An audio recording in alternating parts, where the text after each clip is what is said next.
तो भाग 2 के बाद आज हम लोग बात करेंगे भाग 3 की। भाग 3 अनुच्छेद 12 से लेकर 35 तक समाहित है और इसको हम बारी बारी से एक एक अनुच्छेदों को देखेंगे। जैसा कि मैंने आपको पहले बताया था कि हम जब विस्तृत से पढ़ेंगे तो एक एक अनुच्छेदों को और विस्तृत ढंग से पढ़ेंगे और जहां तक मैं उम्मीद करता हूं कि इसको देखने के बाद आपका मौलिक अधिकार से एक भी क्वेश्चन गलत नहीं होगा। आप मौलिक अधिकार से जुड़े सारे क्वेश्चन को आसानी से सोल्व कर पाएंगे। तो सबसे पहले मौलिक अधिकार लिए कहां से गए हैं? तो मौलिक अधिकार फंडामेंटल राइट्स जो हैं वह अमेरिका के संविधान से लिए गए हैं और फंडामेंटल ड्यूटीज यानी कि मूल कर्तव्य या मौलिक कर्तव्य कहां से लिए गए हैं? तो रूस से लिए गए हैं। इन दोनों में डिफरेंस हमेशा याद रखिएगा। तो इसमें आगे बढ़ते हुए सबसे पहले हम मौलिक अधिकारों में जो है इनको भारत का अधिकार पत्र क्या कहते हैं? मौलिक अधिकारों को भारत का अधिकार पत्र, मैग्ना कार्टा। मैग्ना कार्टा जो शब्द है, मैग्ना कार्टा शब्द जो है यह एक फ्रांसीसी वर्ड है। कैसा शब्द है? फ्रांसीसी शब्द है, लेकिन इसका प्रथम प्रयोग जो है इंग्लैंड में किया गया था। भाग 3 को मूल अधिकारों का जन्मदाता भी कहा जाता है। भाग 3 को क्या कहा जाता है? मूल अधिकारों का जन्मदाता भी कहा जाता है। राष्ट्रीय आपात के समय अनुच्छेद 352, जब राष्ट्रीय आपात लगता है, अनुच्छेद 352 राष्ट्रीय आपात, सशस्त्र विद्रोह हो जाए या बाह्य आक्रमण हो जाए, इसके आधार पर राष्ट्रीय आपात लगाया जाता है राष्ट्रपति के द्वारा। तो अनुच्छेद 352 के समय भी मूल अधिकारों में जो अनुच्छेद 20 एवं अनुच्छेद 20 और अनुच्छेद 21, इन दोनों मौलिक अधिकारों को छोड़ के बाकी सारे मौलिक अधिकार जो है रद्द किए जा सकते हैं। बाकी सारे मौलिक अधिकार रद्द किए जा सकते हैं, लेकिन किसी भी परिस्थिति में अनुच्छेद 20 और अनुच्छेद 21 को रद्द नहीं किया जा सकता है। अनुच्छेद 20 क्या है? अपराधों से दोष सिद्धि के संबंध में संरक्षण, और अनुच्छेद 21 क्या है? प्राण एवं दैहिक स्वतंत्रता। संविधान द्वारा मौलिक अधिकारों को लागू कराने की शक्ति सुप्रीम कोर्ट और हाई कोर्ट दोनों को प्रदान की गई है। संविधान द्वारा मौलिक अधिकारों को लागू कराने की शक्ति किसको प्राप्त है? सुप्रीम कोर्ट और हाई कोर्ट। तो हम क्या कह सकते हैं कि मौलिक अधिकारों का संरक्षक जो है, मौलिक अधिकारों का जो कस्टडियन है, कौन है? तो सुप्रीम कोर्ट और हाई कोर्ट दोनों मौलिक अधिकारों के संरक्षक है। इनको अगर हमारे मौलिक अधिकारों का हनन होता है तो इसको लागू कराने के लिए हम सुप्रीम कोर्ट और या हाई कोर्ट किसी भी न्यायालय में जा सकते हैं। संसद को संविधान के मौलिक अधिकारों में संशोधन करने की शक्ति केशवानंद भारती बनाम केरल राज्यवाद 1973 के तहत प्राप्त हुई थी। संसद को मौलिक अधिकारों में संशोधन करने की शक्ति किस बात से प्राप्त होती है? केशवानंद भारती बनाम केरल राज्यवाद। लेकिन इसको भी बाद में समाप्त कर दिया गया था। क्या किया गया था? इसको भी बाद में समाप्त कर दिया गया था, जो कि मैं आपको आगे चल के बताऊंगा जब इसके बारे में आगे चर्चा करेंगे। वर्तमान में केवल 6 तरह के मौलिक अधिकार प्राप्त हैं। मौलिक अधिकार कितने हैं संख्या में? तो 6। पहले 7 हुआ करते थे। 7वां कौन था? तो अनुच्छेद 19 के F के तहत और अनुच्छेद 31 के तहत, अनुच्छेद 19 का F और अनुच्छेद 31 के तहत संपत्ति के अधिकार को रखा गया था, जिसको 44वां संविधान संशोधन 1978 के द्वारा इसको मौलिक अधिकार को से हटा के, संपत्ति के अधिकार को मौलिक अधिकार के श्रेणी से हटा के इसको भाग 12 के अनुच्छेद 300 के ए में विधिक अधिकार के रूप में रखा गया। ध्यान रखिएगा, संपत्ति का अधिकार मूल संविधान में एक मौलिक अधिकार हुआ करता था, लेकिन 44वां संविधान संशोधन 1978 के द्वारा संपत्ति के अधिकार को मूल अधिकारों की श्रेणी से हटा के एक विधिक अधिकार के रूप में अनुच्छेद 300 के ए में रखा गया है। क्लियर है? तो मौलिक अधिकार जो 6 तरह के प्राप्त हैं वह कौन से प्राप्त हैं? तो पहला है समता या समानता का अधिकार। पहला क्या है? समता या समानता का अधिकार, अनुच्छेद 14 से लेकर अनुच्छेद 18 तक। अनुच्छेद 14 से माफ कीजिएगा, समता या समानता का अधिकार अनुच्छेद 14 से लेकर 18 तक। उसके बाद स्वतंत्रता का अधिकार है अनुच्छेद 19 से लेकर 22 तक। उसके बाद शोषण के विरुद्ध अधिकार अनुच्छेद 23 से लेकर 24 तक। शोषण के विरुद्ध अधिकार अनुच्छेद 23 से लेकर 24 तक। उसके बाद धार्मिक स्वतंत्रता का अधिकार अनुच्छेद 25 से लेकर 28 तक। ठीक। उसके बाद संस्कृति एवं शिक्षा संबंधी अधिकार अनुच्छेद 29 से लेकर 30 तक। संस्कृति एवं शिक्षा संबंधी अधिकार अनुच्छेद 29 से लेकर 30 तक। एवं छठा तथा लास्ट मौलिक अधिकार संवैधानिक उपचारों का अधिकार अनुच्छेद 32। ध्यान दीजिएगा, संवैधानिक उपचारों का अधिकार अनुच्छेद 32। इसी के तहत न्यायालय जो है 5 प्रकार की रीट जारी करती है। सुप्रीम कोर्ट भी और हाई कोर्ट भी, दोनों को 5 प्रकार के रीट या समादेश जारी करने का अधिकार प्रदान किया गया है, जिसकी चर्चा मैं आगे करूंगा आप लोगों से। पहले इस कलम में आगे बढ़ते हैं। तो अनुच्छेद 13 के तहत मौलिक अधिकारों के संदर्भ में संविधान की सर्वोच्चता सुनिश्चित करता है। अनुच्छेद 13 में क्या दिया गया है? अनुच्छेद 13 के तहत मौलिक अधिकारों के संबंध में संविधान की सर्वोच्चता सुनिश्चित करता है। और जैसा कि मैंने आपको बताया कि मौलिक अधिकारों को लागू कराया जा सकता है, उसको लागू कराने के लिए आप सुप्रीम कोर्ट या हाई कोर्ट जा सकते हैं। तो मौलिक अधिकारों का कस्टोडियन या संरक्षक कौन है? तो सुप्रीम कोर्ट या हाई कोर्ट, या यूं कहे तो न्यायपालिका जो है मौलिक अधिकारों का संरक्षक है। अच्छा, ये मौलिक अधिकारों का विचार सबसे पहले कहां से आया था? किसने इसकी जो है प्रस्तावना रखी थी, इसका प्रस्ताव रखा था? तो इसको ध्यान दीजिएगा, इसका प्रारूप जो है, मौलिक अधिकारों का प्रारूप जवाहरलाल नेहरू द्वारा तैयार किया गया था। किसके द्वारा तैयार किया गया था? जवाहरलाल नेहरू द्वारा। और एक चीज और ध्यान दीजिएगा, संविधान का जो उद्देश्य प्रस्ताव है वो भी जवाहरलाल नेहरू के द्वारा तैयार किया गया था। और मौलिक अधिकारों का प्रारूप जो है वो भी जवाहरलाल नेहरू के द्वारा तैयार किया गया था। तो कराची अधिवेशन 1931 में कांग्रेस ने अपने घोषणा पत्र में मौलिक अधिकारों की मांग की थी। ध्यान दीजिएगा, कराची अधिवेशन 1931 में कांग्रेस ने अपने घोषणा पत्र में मौलिक अधिकारों की मांग की थी। मौलिक अधिकारों का प्रारूप किसने तैयार किया था? जवाहरलाल नेहरू ने। और कराची अधिवेशन 1931 की अध्यक्षता किसने की थी? तो सरदार वल्लभ भाई पटेल ने। अनुच्छेद 14 विधि के समक्ष समानता। राज्य का कर्तव्य है कि राज्य के सभी नागरिकों के लिए एक समान कानून बनाएगी तथा उसको सभी नागरिकों पर एक समान लागू करेगी। तो अनुच्छेद 14 क्या है? विधि के समक्ष समानता, यानी कि कानून की नजर में सभी बराबर है, सबके लिए एक कानून होगा और राज्य समान रूप से सभी पे उस कानून को लागू करेगी।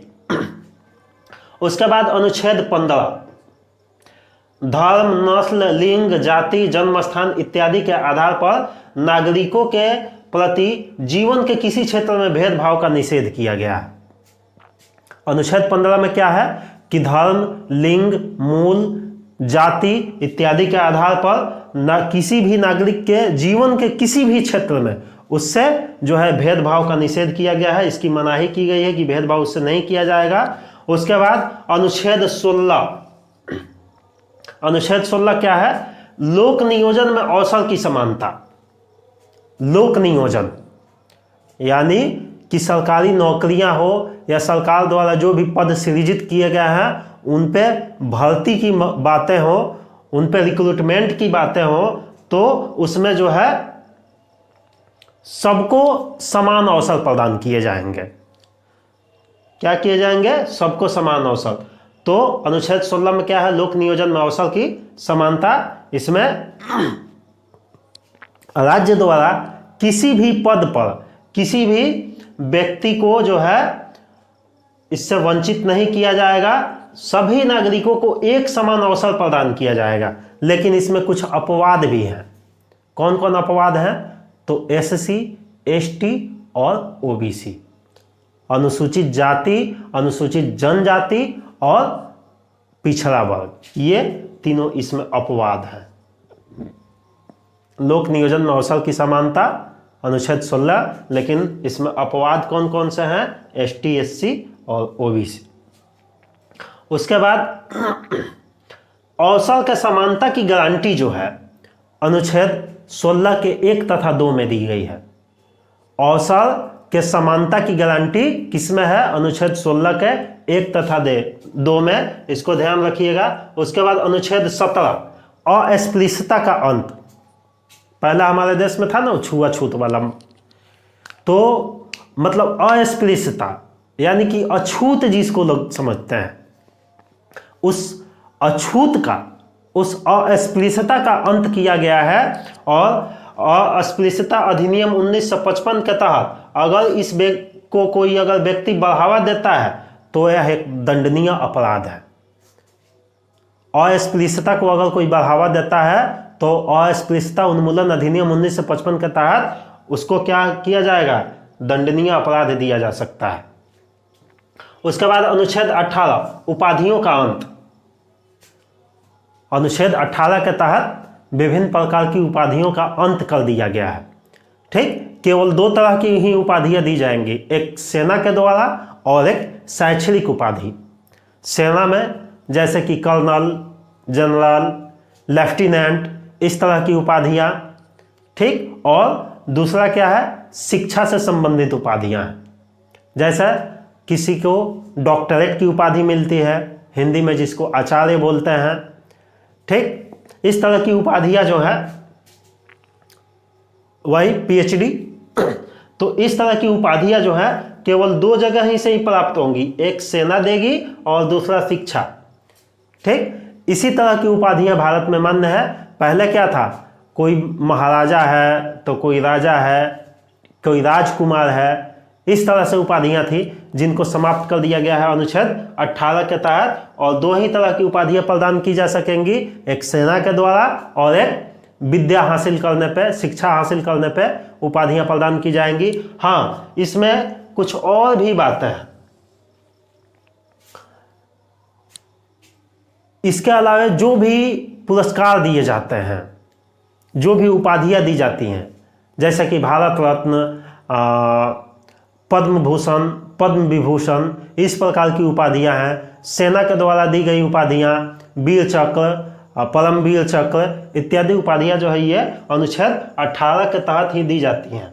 और यदि कोई व्यक्ति विदेशों से उपाधियां अगर प्राप्त करता है, जैसे कि बहुत सारे ऐसे लोग हैं जिनको विदेशों से मानद उपाधि दी जाती है, उन उपाधियों को ग्रहण करने के लिए भारत के राष्ट्रपति से पहले परमिशन लेनी होगी। क्या करनी होगी?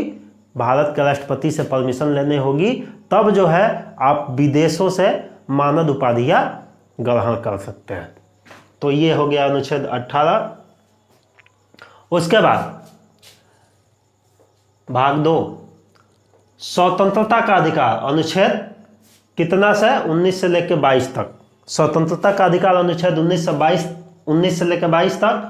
अनुच्छेद 19 के तहत 6 तरह की स्वतंत्रता का उल्लेख है। अनुच्छेद 19 के तहत 6 तरह की स्वतंत्रता का उल्लेख है। ठीक, पहले कितने थे? 7। इसी में संपत्ति का अधिकार था जिसको हटा दिया गया है। तो पहला क्या है? अनुच्छेद 19 के 1 में या अनुच्छेद 19 के ए में बोलने की स्वतंत्रता। क्या है? बोलने की स्वतंत्रता। इसी में प्रेस की स्वतंत्रता है। अनुच्छेद 19 के ए में ही प्रेस की स्वतंत्रता है तथा राष्ट्रीय ध्वज को फहराना अनुच्छेद 19 के 1 के ए में है। ध्यान दीजिएगा, बोलने की स्वतंत्रता अनुच्छेद 19 का ए में और प्रेस की स्वतंत्रता भी अनुच्छेद 19 के ए में ही है, अनुच्छेद 19 के ए में। लेकिन राष्ट्रीय ध्वज फहराने का अधिकार जो है ये भी एक मौलिक अधिकार है और इसको अनुच्छेद 19 के 1 के ए में रखा गया है। ठीक। दूसरा क्या है, अनुच्छेद 19 के बी में शांतिपूर्वक बिना हथियारों के एकत्र होने एवं सभा करने की स्वतंत्रता। शांतिपूर्वक बिना हथियारों के एकत्र होने एवं सभा करने की स्वतंत्रता। अनुच्छेद 19 का सी, संघ बनाने की स्वतंत्रता। उसके बाद देश के किसी क्षेत्र में, अनुच्छेद 19 के डी में देश के किसी भी क्षेत्र में आवागमन की स्वतंत्रता। उसके बाद अनुच्छेद 19 के ई में देश के किसी भी क्षेत्र में निवास करने एवं बस जाने की स्वतंत्रता। उसके बाद अनुच्छेद 19 का एफ में कोई भी व्यापार एवं जीविका चलाने की स्वतंत्रता। तो ये 6 अधिकार हैं जो अनुच्छेद 19 के तहत प्रदान किए गए हैं। इनको हम इस तरह से भी याद रख सकते हैं कि सबसे पहले हमें बोलने की आज़ादी है। जब बोलने की आज़ादी है तो शांतिपूर्वक जो है 2-4 लोगों को सभा भी बना सकते हैं, 2-4 लोगों की एकत्रित कर सकते हैं उनको और उसमें स्पीच दे सकते हैं सभा बना के। अब जब बोलने की स्वतंत्रता मिल गई, सभा बनाने की स्वतंत्रता मिल गई, तो हम संघ बना सकते हैं। संघ बना लिए तो देश के किसी भी क्षेत्र में आ जा सकते हैं और जब देश के किसी भी क्षेत्र में आ जा सकते हैं तो ई के तहत, अनुच्छेद 19 के ई के तहत देश के किसी भी क्षेत्र में बस भी सकते हैं और जब बस गए तो अपनी आजीविका चलाने के लिए कोई भी बिजनेस व्यापार कर सकते हैं। तो इस तरह से अनुच्छेद 19 का ए, बी, सी, डी, ई और एफ, ये 6 तरह की स्वतंत्रता मिली हुई है अनुच्छेद 19 से 1 के तहत। उसके बाद अनुच्छेद 20, अपराधों के लिए दोष सिद्धि के संबंध में संरक्षण। अनुच्छेद 20 क्या है, अपराधों के लिए दोष सिद्धि के संबंध में संरक्षण। इसमें क्या है कि इसमें 3 तरह की स्वतंत्रता है। कितने तरह की स्वतंत्रता है? 3 तरह की। कौन कौन से है?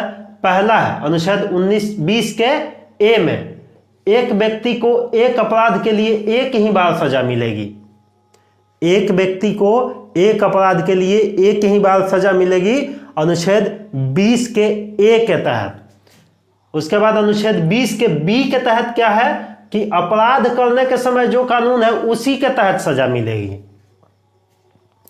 न कि उससे बाद वाले कानून से या अपराध करने से पूर्व जो कानून था उस कानून से। ठीक, जिस वक्त अपराध कर रहे हैं और जो उस वक्त सजा निर्धारित है वो अपराध करने के वक्त के कानून के अनुसार ही सजा मिलेगी। तो ये कहता है अनुच्छेद 20 का बी। उसके बाद अनुच्छेद 20 के सी में क्या है कि स्वयं के खिलाफ गवाही देने के लिए बाध्य नहीं किया जाएगा। किसी भी व्यक्ति को उसके खुद के विरुद्ध गवाही देने के लिए बाध्य नहीं किया जाएगा, अनुच्छेद 20 के सी के तहत। उसके बाद अनुच्छेद 21 जो है प्राण एवं दैहिक स्वतंत्रता। क्या है? प्राण एवं दैहिक स्वतंत्रता। किसी भी व्यक्ति को विधि द्वारा स्थापित प्रक्रिया के अतिरिक्त उसके जीवन एवं दैहिक स्वतंत्रता से वंचित नहीं किया जा सकता है। किसी भी व्यक्ति को उसके जीवन या दैहिक स्वतंत्रता से वंचित नहीं किया जा सकता है। यह है किसके तहत? अनुच्छेद 21 के तहत। अनुच्छेद 21 के तहत प्रत्येक सरकार का यह दायित्व है कि अपने नागरिकों को स्वच्छ पर्यावरण उपलब्ध कराएगी और उसके लिए भारत सरकार ने 2010 में एक अधिनियम पारित किया और 2010 में एनजीटी की स्थापना की, नेशनल ग्रीन ट्रिब्यूनल, राष्ट्रीय हरित न्यायाधिकरण। इसकी स्थापना 2010 में अनुच्छेद 21 के तहत ही की गई है। यह देश में पर्यावरण से संबंधित मामले देखता है। एनजीटी क्या करता है? देश में पर्यावरण से संबंधित मामले देखता है। एनजीटी एक्चुअली में है क्या? एनजीटी एक तरह का फास्ट ट्रैक कोर्ट है। क्या है? फास्ट ट्रैक कोर्ट है। इसकी मुख्य पीठ जो है नई दिल्ली में है। इसकी 4 अन्य पीठें हैं जिनको भोपाल, पुणे, चेन्नई तथा कोलकाता में स्थापित किया गया है। एनजीटी की मुख्य पीठ दिल्ली में और 4 अन्य पीठ भोपाल, पुणे, चेन्नई तथा कोलकाता में है। ठीक, उसके अलावा एक चीज और बता दूं कि व्यक्ति को जो विदेश यात्रा करने का अधिकार है वह अनुच्छेद 21 के तहत ही है। क्या है? अनुच्छेद 21 के तहत ही उसको विदेश यात्रा करने का अधिकार है। उसके अलावा अनुच्छेद 21 के क के तहत, अनुच्छेद 21 के क के तहत राज्य जो है 6 से 14 वर्ष के बालिकों को निःशुल्क शिक्षा उपलब्ध कराएगी। इसका प्रावधान किया गया है 86वें संविधान संशोधन 2002 के तहत। क्या है? 86वें संविधान संशोधन 2002 के तहत यह प्रावधान किया गया कि राज्य जो है 6 से 14 वर्ष के बालकों को और बालिकाओं को निःशुल्क शिक्षा उपलब्ध कराएगी। यह राज्य का दायित्व होगा और इसको अनुच्छेद 21 के क में रखा गया है। कहाँ रखा गया है? अनुच्छेद 21 के क में। यह जो 6 से 14 वर्ष के बालकों का शिक्षा के लिए निःशुल्क प्रावधान किया गया है, यह पहले अनुच्छेद 45 में था। इसको हटा के इसमें अनुच्छेद 21 के क में लाया गया है। इसके बाद अनुच्छेद 22 कुछ दशाओं में गिरफ्तारी और निरोध से संरक्षण। अनुच्छेद 22 में क्या है? कुछ दशाओं में गिरफ्तारी और निरोध से संरक्षण है। इसमें भी 3 प्रकार की स्वतंत्रता प्रदान की गई है। यदि किसी व्यक्ति को मनमाने ढंग से गिरफ्तार कर लिया गया है या हिरासत में ले लिया गया है तो 3 तरह की स्वतंत्रता उसके लिए प्रदान की गई है। पहली क्या है कि हिरासत में लेने का कारण बताना होगा। क्या करना होगा? हिरासत में लेने का कारण बताना होगा। 24 घंटे के अंदर दंडाधिकारी के समक्ष उपस्थित कराना होगा। जिस व्यक्ति को हिरासत में लिया गया है उसको 24 घंटे के अंदर दंडाधिकारी यानी मजिस्ट्रेट के सामने उसको उपस्थित कराना होगा। लेकिन इसमें एक चीज है, आने जाने के समय को छोड़ के 24 घंटा का जो समय होगा उसमें आने जाने का समय छोड़ के 24 घंटे के अंदर उस व्यक्ति को मजिस्ट्रेट के सामने उपस्थित कराना होगा। और तीसरा क्या है? तीसरी स्वतंत्रता क्या है अनुच्छेद 22 के तहत? कि उसे अपने पसंद के वकील से सलाह लेने का अधिकार होगा। उस व्यक्ति को अपने पसंद के वकील से सलाह लेने का अधिकार होगा। इसके तहत जो है कुछ निवारक निरोध कानून आए थे। अनुच्छेद 22 के तहत कुछ निवारक निरोध कानून आए थे। इसके तहत किसी व्यक्ति को 3 महीने तक निरुद्ध रखा जा सकता है। इसके तहत किसी व्यक्ति को अरेस्ट करके और 3 महीने तक निरुद्ध रखा जा सकता है। लेकिन इसमें अगर ऐसा लगता है, देखिए निवारक निरोध कानून जो है वह कानून जो है जुर्म करने से रोकने के लिए लाया गया था। किसके लिए लाया गया था?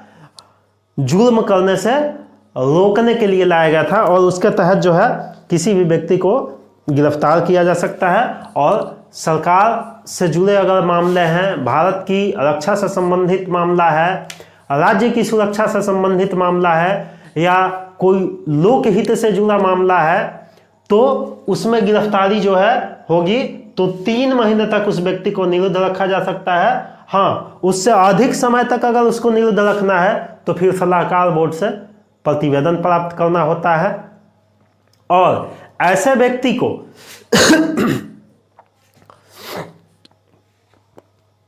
निरुद्ध करने का जो है 3 महीने के बाद सरकार द्वारा कारण बताया जाएगा। ठीक, अगर ऐसा मैटर है जिसको अगर उजागर नहीं किया जा सकता है, जो संवेदनशील मैटर में अगर उसकी गिरफ्तारी की गई है तो कारण नहीं भी बताया जा सकता है और उस व्यक्ति को 3 महीने के बाद शीघ्र अतिशीघ्र अपने को जो है दोष मुक्त साबित करने के लिए उसको मौका दिया जाएगा। ठीक है, तो यह है निवारक निरोध कानून के तहत। इसके तहत पहला जो कानून आया था वह 1950 में आया था। इसमें क्या किया गया था कि राष्ट्र विरोधी तत्वों को भारत की प्रतिरक्षा से प्रतिकूल कार्य करने से रोकने के लिए देश का पहला निवारक निरोध कानून अधिनियम 1950 आया था। यह 26 जनवरी 1950 को लागू हुआ। ठीक, और इसको 31 दिसंबर 1971 को समाप्त कर दिया गया। यह 26 जनवरी 1950 को लागू हुआ था और धीरे धीरे यह तो लाया गया था बहुत कम समय के लिए, लेकिन धीरे धीरे इसकी अवधि बढ़ते बढ़ते बढ़ते बढ़ते यह 31 दिसंबर 1971 को समाप्त हुआ।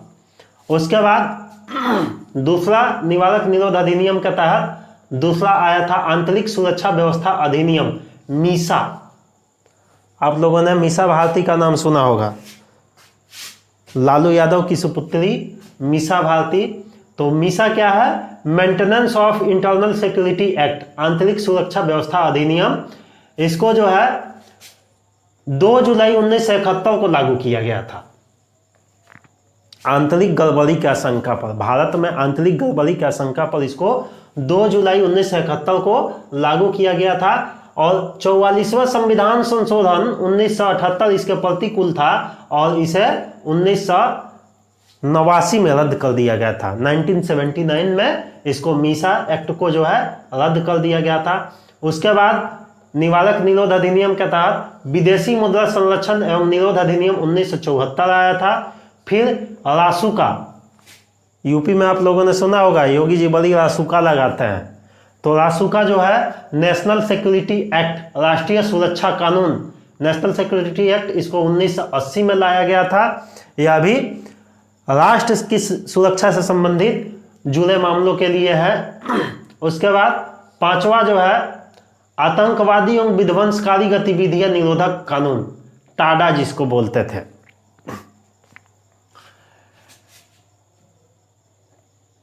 Terrorism activity destructive activity prevention act, इसको 1995 में समाप्त कर दिया गया था। टाडा को 1995 में समाप्त कर दिया गया था। उसके बाद POTO, prevention of terrorism ordinance. उसके बाद टाडा के बाद पोर्टो आया था, प्रिवेंशन ऑफ टेररिज्म ऑर्डिनेंस। बाद में इसको पोटा कर दिया गया, ठीक, और इसको 2001 में लागू किया गया था और ये 2004 में समाप्त हो गया। पोर्टो जो है बाद में पोटा बनकर 2004 में समाप्त हुआ। उसके बाद अनुच्छेद 23, ये जितने निवारक निरोध अधिनियम थे यह अनुच्छेद 22 के तहत लाए गए थे। उसके बाद हम चर्चा करेंगे अनुच्छेद 23 की। अनुच्छेद 23 मानव का दुर्व्यापार एवं बलात् श्रम का प्रतिषेध, यानी कि मानव का व्यापार और उससे जबरदस्ती लिया गया श्रम यह निषिद्ध ठहराया गया है। यानी कि आप मानव का व्यापार नहीं करेंगे और उससे बलात् यानी कि जबरदस्ती श्रम, उससे जबरदस्ती कोई काम नहीं लेंगे। हाँ, लेकिन इसमें एक चीज है, जरूरत पड़ने पर राष्ट्र सेवा के लिए बाध्य किया जा सकता है। राष्ट्र की सेवा के लिए जरूरत पड़ने पे आपको बाध्य किया जा सकता है। आप ये नहीं कह सकते हैं कि अनुच्छेद 23 के तहत हमसे जबरदस्ती श्रम नहीं लिया जाएगा, ये सही है। लेकिन अगर राष्ट्र सेवा की बात हो तो राष्ट्र आपसे सेवा लेगा और आपको देना होगा। बलात् श्रम, ठीक, जबरदस्ती श्रम भी आपसे नहीं कराया जाएगा। उसके बाद अनुच्छेद 24, अनुच्छेद 24 क्या है? बालकों के नियोजन का प्रतिषेध। जैसे कारखानों या जोखिम भरे स्थानों में 14 वर्ष से कम बालकों को वहां काम पे नहीं लगाया जाएगा। इसका प्रावधान किया गया है अनुच्छेद 24 के तहत। बालकों के नियोजन का प्रतिषेध है। उसके बाद भाग 4, भाग 4 में क्या था? धार्मिक स्वतंत्रता का अधिकार, अनुच्छेद 25 से लेकर 28 तक।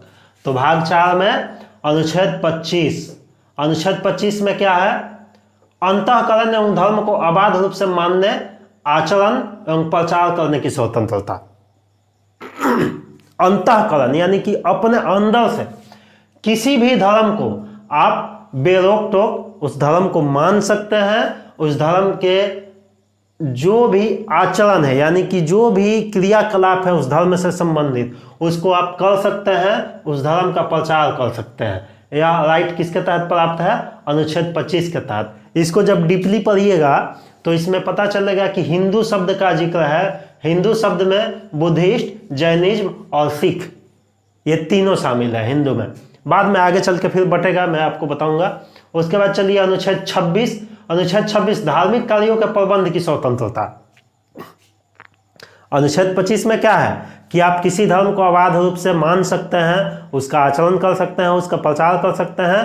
तो अनुच्छेद 26 में क्या है, उस धर्म के जो भी कार्य होंगे उनका मैनेजमेंट कर सकते हैं, उसका स्वामित्व आपको ले सकते हैं, उसका प्रशासन कर सकते हैं, उससे संबंधित संस्थाओं की स्थापना कर सकते हैं, यानी कि धार्मिक संस्थाओं की स्थापना कर सकते हैं, उनका पोषण कर सकते हैं, और विधि सम्मत यानी कि लॉ पूर्वक आप जो है संपत्ति भी अर्जित कर सकते हैं। तो धार्मिक कार्यों के प्रबंध की स्वतंत्रता में क्या है, स्वामित्व, प्रशासन, धार्मिक संस्थाओं की स्थापना, उनका पोषण और विधि सम्मत संपत्ति की अर्जन भी आप अनुच्छेद 26 के तहत कर सकते हैं। उसके बाद अनुच्छेद 27, राज्य किसी भी व्यक्ति को ऐसे कर देने के लिए बाध्य नहीं करेगा जिसका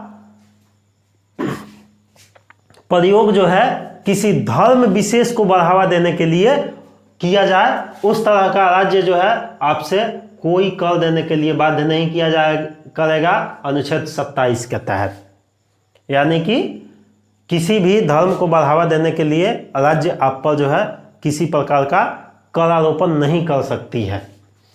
उसके बाद अनुच्छेद 28, राज्य विधि से पूर्णतः पोषित किसी शिक्षण संस्थान में धार्मिक शिक्षा नहीं दी जाएगी। राज्य विधि से पोषित यानी कि राज्य के द्वारा जो भी पोषित विद्यालय हैं, जिनको फंड राज्य के द्वारा दिया जाता है, राज्य द्वारा प्रदान किया जाता है, उसमें किसी भी प्रकार की धार्मिक शिक्षा नहीं दी जाएगी और ना ही किसी भी स्टूडेंट को धार्मिक शिक्षा सुनने के लिए मजबूर किया जाएगा, बाध्य किया जाएगा। न शिक्षा दी जाएगी धार्मिक, न सुनने के लिए उसको बाध्य किया जाएगा। उसके बाद भाग 5वां में क्या है, संस्कृति एवं शिक्षा संबंधी अधिकार, अनुच्छेद 29 से लेकर 30 तक। इसमें क्या है, अनुच्छेद 29 में अल्पसंख्यक वर्गों के हितों का संरक्षण। अनुच्छेद 29 में क्या है, अल्पसंख्यक वर्गों के हितों का संरक्षण। कोई भी अल्पसंख्यक वर्ग अपनी भाषा, लिपि एवं संस्कृति को सुरक्षित रख सकता है। केवल भाषा, जाति, धर्म के आधार पर उससे किसी भी सरकारी संस्थान में शैक्षणिक प्रवेश हेतु उसको रोका नहीं जाएगा। तो अनुच्छेद 29 में क्या है, अल्पसंख्यक वर्गों के हितों का संरक्षण। इसमें कोई भी अल्पसंख्यक वर्ग जो है अपनी भाषा, लिपि, अपनी संस्कृति को सुरक्षित रख सकता है और इस आधार पर सरकार द्वारा पोषित किसी भी शैक्षणिक संस्थान में किसी भी व्यक्ति को प्रवेश लेने से नहीं रोका जाएगा। इस तरह की व्यवस्था है अनुच्छेद 29 के तहत। उसके बाद अनुच्छेद 29 में जो अल्पसंख्यक वर्ग के हितों की संरक्षण की बात की गई है, तो वर्तमान में 6 अल्पसंख्यक समुदाय हैं। कितने अल्पसंख्यक समुदाय हैं? 6। और कौन कौन है? तो मुस्लिम, पारसी, ईसाई, सिख, बौद्ध और जैन। कितने अल्पसंख्यक समुदाय हैं? अल्पसंख्यक की दर्जा भारत में केवल धार्मिक आधार पर प्रदान की गई है। ठीक, आगे चल के अभी EWS जो 10% आरक्षण मिला है, इसमें की भी चर्चा करेंगे हम लोग, लेकिन ये धर्म के आधार पर नहीं है। ठीक है, इसकी भी चर्चा होगी, लेकिन अभी देखिए पहले 6 अल्पसंख्यक समुदायों को देख लीजिए जो अनुच्छेद 29 के तहत हैं। मुस्लिम, पारसी, ईसाई, सिख, बौद्ध और जैन। देखिए ये जैन जो है सबसे लेटेस्ट समुदाय है जिसको अल्पसंख्यक का दर्जा मिला है। सबसे लास्ट में यही 2014 में जैन धर्म को अल्पसंख्यक समूह का दर्जा मिला है। और 2005 में अल्पसंख्यक समुदायों के लिए प्रधानमंत्री 15 सूत्रीय कार्यक्रम शुरू किया गया था। अल्पसंख्यक समुदाय के लिए 2005 में प्रधानमंत्री 15 सूत्रीय कार्यक्रम जो है, इसको बढ़ावा देने के लिए, इन लोगों के उत्थान के लिए ये शुरू किया गया था। और उसके बाद चलिए अनुच्छेद 30। अनुच्छेद 30 में क्या है, शिक्षा संस्थानों की स्थापना एवं प्रशासन करने का अल्पसंख्यक वर्गों का अधिकार। अल्पसंख्यक वर्ग क्या कर सकते हैं? शिक्षा संस्थानों की स्थापना एवं उसका प्रशासन करने का अधिकार उनको प्रदान किया गया अनुच्छेद 30 के तहत। इसमें क्या है, कोई भी अल्पसंख्यक समुदाय अपनी पसंद का शिक्षण संस्थान चला सकता है। कोई भी अल्पसंख्यक समुदाय अपनी पसंद का शिक्षण संस्थान चला सकता है और राज्य उसको अनुदान देने में कोई कमी, कोई कोताही नहीं करेगी। ठीक है, तो क्लियर है। अल्पसंख्यक समुदाय अपनी पसंद का शिक्षण संस्थान चला सकता है और राज्य उसको अनुदान देने में बेहिचक अनुदान देगी, उसके लिए कोई काट कपट कुछ नहीं होगा। उसके बाद अनुच्छेद 32 संवैधानिक उपचारों का अधिकार। अनुच्छेद 32 को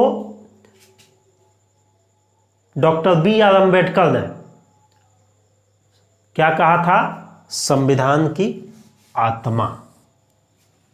अनुच्छेद 32 को संवैधानिक उपचारों के अधिकार को बी.आर. अम्बेडकर ने संविधान की आत्मा कहा था। ठीक, अनुच्छेद 32 के तहत सुप्रीम कोर्ट और अनुच्छेद 226 के तहत हाई कोर्ट को जो है 5 प्रकार के रिट जारी करने की शक्ति प्रदान की गई है। अनुच्छेद 32 के तहत सुप्रीम कोर्ट 5 प्रकार के रिट जारी करता है और अनुच्छेद 226 के तहत हाई कोर्ट जो है 5 प्रकार के रिट जारी करता है, जिसमें पहला है बंदी प्रत्यक्षीकरण। क्या है? Habeas corpus. इसे व्यक्तिगत स्वतंत्रता के अधिकार के लिए जारी किया जाता है। इसके द्वारा बंदी बनाने वाले व्यक्ति को न्यायालय द्वारा आदेश दिया जाता है कि वह निश्चित समय में निश्चित जगह पर प्रस्तुत करे बंदी को, जिससे बंदी बनाने जाने के कारणों पर न्यायालय विचार कर सके। बंदी प्रत्यक्षीकरण पहला रिट क्या है? बंदी प्रत्यक्षीकरण। इसमें क्या है? न्यायालय द्वारा रिट जारी किया जाता है बंदी बनाने वाले व्यक्ति को, जो आप जो है जिसको बंदी बनाए हैं उसको निश्चित समय में निश्चित जगह पर सदैव उपस्थापित करें, ताकि बंदी बनाए के कारणों पर न्यायालय विचार कर सके कि आप जो है क्यों इसको बंदी बनाए हैं। तो ये है 5 प्रकार के रिट में पहला बंदी प्रत्यक्षीकरण, हेबिस कॉर्पस। दूसरा क्या है? मैंडेमस, परमादेश। दूसरा क्या है? कौन सा रिट है? तो मैंडेमस, परमादेश। इसमें जो है अगर कोई भी लोक नियोजन में कोई भी पदाधिकारी अगर अपने कर्तव्य का निर्वहन ढंग से नहीं करता है तो उसको अपने कर्तव्य निर्वहन के लिए इस प्रकार के रिट जारी किए जाते हैं, यानी कि परम आदेश दिया जाता है कि आप जो है अपने कर्तव्य को जो है ठीक ढंग से निभाइए। ये है परमादेश, दूसरा रिट। तीसरा रिट क्या है? जारी किया जाता है प्रतिषेध लेख, प्रोहिबिशन। प्रतिषेध मतलब मनाही। इसमें उच्च न्यायालय द्वारा, सुप्रीम कोर्ट या हाई कोर्ट के द्वारा निम्न न्यायालय या अर्ध न्यायालय को यह जारी किया जाता है रिट कि यह मामला जो है आपके अधिकार क्षेत्र के बाहर है, आप इस मामले पे कार्रवाई ना करें, मनाही कर दी जाती है। हाई कोर्ट और सुप्रीम कोर्ट के द्वारा इस प्रकार के रिट निम्न न्यायालय को या अर्ध न्यायालय को जारी करके इस प्रकार की मनाही कर दी जाती है कि आप जो है इस मामले में सुनवाई न करें, यह मामला आपके अधिकार क्षेत्र का बाहर का है। तो ये हुआ आपका प्रतिषेध लेख, प्रोहिबिशन। चौथा हुआ उत्प्रेषण, सर्टियोरेरी। ये भी उच्च न्यायालय द्वारा अपने से निम्न न्यायालय या अर्ध न्यायालयों को जारी किया जाता है और आदेश दिया जाता है कि अपने पास लंबित मुकदमों को न्याय निर्णयन के लिए वरिष्ठ न्यायालय के पास भेजें, उत्प्रेषित करें, यानी कि अपने पास जो लंबित मामले हैं उनको वरिष्ठ न्यायालय के पास भेजिए। तो ये ही हुआ चौथा रिट, उत्प्रेषण। और पांचवा रिट क्या है? अधिकार परीक्षा, को वारंटो। अगर कोई ऐसा व्यक्ति जो कि लोक कल्याण का कार्य, या कोई भी ऐसा व्यक्ति जो किसी लोक नियोजन में सम्मिलित व्यक्ति के लिए कार्य करता है, यानी कहने का मतलब है कि कोई ऐसा व्यक्ति जिसको सरकारी अथॉरिटी नहीं है, कार्य करने के लिए ऑथोराइज नहीं है, और वह जो है उस कार्य को कर रहा है, तो उस व्यक्ति से ये रिट जारी करके पूछा जाता है कि आप जो है किस अधिकार से इस कार्य को कर रहे हैं, ठीक। और इसी के लिए यह अधिकार परीक्षा है, को वारंटो। को वारंटो क्या है? को वारंटो अधिकार परीक्षा। अधिकार परीक्षा क्या है? देखिए, कोई भी ऐसा व्यक्ति ऐसे पदाधिकारी के रूप में कार्य करने लगता है जिसके लिए वह अधिकृत नहीं है, यानी कि कोई भी कार्य करने की उसके पास ऑथोरिटी नहीं है और वह व्यक्ति उस कार्य को करने लगता है, तो उसे ये रिट जारी करके पूछा जाता है कि आप ये जो है किस अधिकार के तहत इस कार्य को कर रहे हैं, यही है को वारंटो। उसके बाद मौलिक अधिकारों से जुड़े कुछ वाद आए थे जिनको हम इसमें देखेंगे। तो मौलिक अधिकारों में पहला वाद जो है, मौलिक अधिकारों के संशोधन के संबंध में पहला वाद जो था वो गोलकनाथ बनाम पंजाब राज्य 1967। मौलिक अधिकारों से जुड़ा वाद पहला कौन था? गोलकनाथ बनाम पंजाब राज्य 1967। इसमें क्या किया गया था कि इससे पूर्व के जो भी न्याय निर्णय हुए थे, सुप्रीम कोर्ट के द्वारा जो भी फैसले दिए गए थे, उनमें ऐसा दिया गया था फैसला कि संसद जो है अनुच्छेद 368 के तहत इसमें संशोधन कर सकती है, जिसमें मूल अधिकार भी शामिल थे। लेकिन जब गोलकनाथ बनाम पंजाब राज्यवाद में जब सुप्रीम कोर्ट के द्वारा निर्णय दिया गया, तो इसमें क्या किया गया? इसको निरस्त कर दिया गया। यानी कि अब जो है संसद अनुच्छेद 368 के तहत संविधान के किसी भी भाग में, यानी कि मौलिक अधिकार में संशोधन नहीं कर सकती है। इसका प्रावधान किया गया गोलकनाथ बनाम पंजाब राज्यवाद में, ठीक। उसके बाद अनुच्छेद 24वां संविधान संशोधन 1971। उसके बाद दूसरा क्या आया? 24वां संविधान संशोधन 1971। इसमें अनुच्छेद 13 और अनुच्छेद 368 में संशोधन कर यह प्रावधान किया गया कि मूल अधिकारों में संशोधन हो सकता है। देखिए, गोलकनाथ बनाम पंजाब राज्य में क्या किया गया कि मना कर दिया गया, रोक लगा दिया गया कि संविधान के मौलिक अधिकारों में संशोधन नहीं हो सकता है। लेकिन जब 24वां संविधान संशोधन 1971 होता है तो इसमें यह प्रावधान कर दिया जाता है कि मूल अधिकारों में संशोधन हो सकता है। उसके बाद केशवानंद भारती बनाम केरल राज्यवाद आता है 1973। इसमें क्या किया जाता है कि इस प्रक्रिया को विधि मान्यता देकर गोलकनाथ बनाम पंजाब राज्य के बाद के फैसले को रद्द कर दिया जाता है। जब केशवानंद भारती वाद आता है 1973, तो इस प्रक्रिया जो है, यानी कि संविधान संशोधन की प्रक्रिया को, इसको विधि मान्यता दी जाती है और गोलकनाथ बनाम पंजाब राज्य के फैसले को रद्द कर दिया जाता है। गोलकनाथ बनाम पंजाब राज्य का फैसला क्या था कि संसद जो है मूल अधिकारों में संशोधन नहीं कर सकती है, तो यहाँ उस फैसले को, केशवानंद भारती में उस फैसले को रद्द कर दिया गया। यानी कि क्या कर सकती है अब संसद संशोधन कर सकती है, ठीक। उसके बाद 42वां संविधान संशोधन 1976 होता है और इसमें अनुच्छेद 368 में खंड 4 और खंड 5 जोड़े जाते हैं और यह व्यवस्था की जाती है कि इस प्रकार के जो भी संशोधन होंगे उसको न्यायालय में प्रश्नगत नहीं किया जा सकता है।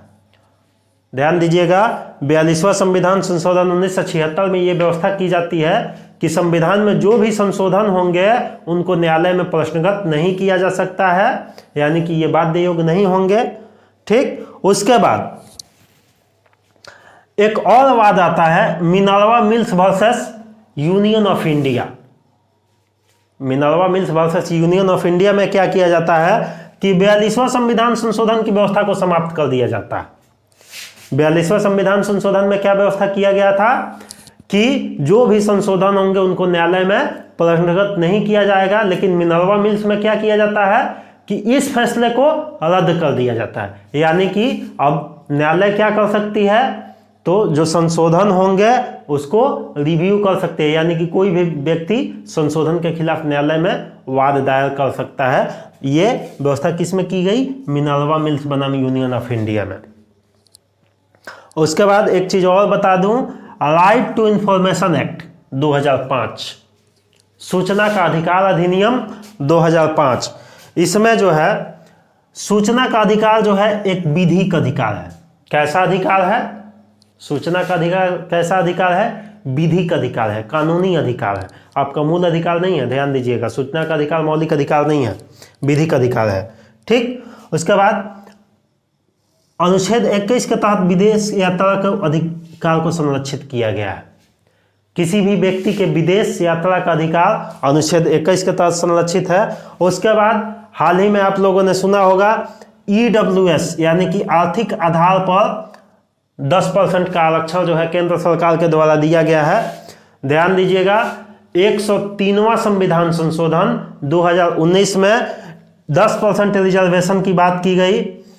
ठीक, यह रिजर्वेशन जो है आर्थिक आधार पर दिया गया है। यह आरक्षण जो है जाति के आधार पर नहीं बल्कि आर्थिक आधार पर सवर्णों को यानी कि उच्च जातियों में भी जो गरीब लोग हैं उनको 10% जो है आरक्षण प्रदान किया गया है अनुच्छेद 15 के 6 और 16 के 6 के तहत। किसके तहत? अनुच्छेद 15 का 6 और अनुच्छेद 16 के तहत। अनुच्छेद 15 में क्या है? तो जाति है, और 16 में क्या है? तो लोक नियोजन में अवसर की समानता। तो जाति के आधार पर भी नहीं है, इसमें जाति के आधार को हटा दिया गया है बल्कि आर्थिक आधार पर रखा गया है 10% आरक्षण। उच्च जातियों में भी 10% आरक्षण का प्रावधान किया गया है 103वां संविधान संशोधन 2019 के तहत।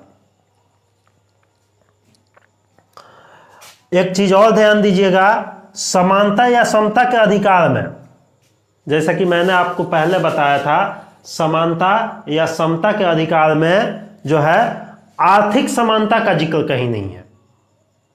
आर्थिक रूप से समानता का जिक्र संविधान में नहीं किया गया है, यानी कि कोई भी व्यक्ति आर्थिक रूप से समान नहीं होगा। ठीक, आर्थिक समानता का जिक्र नहीं है। उसके बाद भारतीय लोगों को प्राप्त अधिकार कौन कौन से हैं? ध्यान दीजिएगा, केवल भारतीय लोगों को प्राप्त कौन कौन से अधिकार हैं? अनुच्छेद 15, अनुच्छेद 16, अनुच्छेद 19, 29 और 30। मात्र 5 याद रखना है, 15, 16, 19, 29, 30। 15, 16, 19, 29, 30 ये 5 जो हैं ये केवल भारतीयों को प्राप्त है। कितने? 15, 16, 19, 29, 30 केवल भारतीय लोगों को प्राप्त हैं। और भारतीयों के साथ साथ विदेशियों को भी प्राप्त मूल अधिकार कौन कौन से हैं? तो 14, 20, 21 का ए, 22, 23, 24, 25, 26, 27, 28 केवल भारतीयों को कौन कौन से प्राप्त हैं? 15, 16, 19, 29, 30। और भारतीय लोगों के साथ विदेशियों को भी प्राप्त कौन कौन से मौलिक अधिकार हैं? तो अनुच्छेद 14, 20, 21 का ए, 22, 23, 24, 25, 26, 27 और 28 ये सारे राइट्स भारतीयों के साथ साथ विदेशियों को भी प्राप्त है।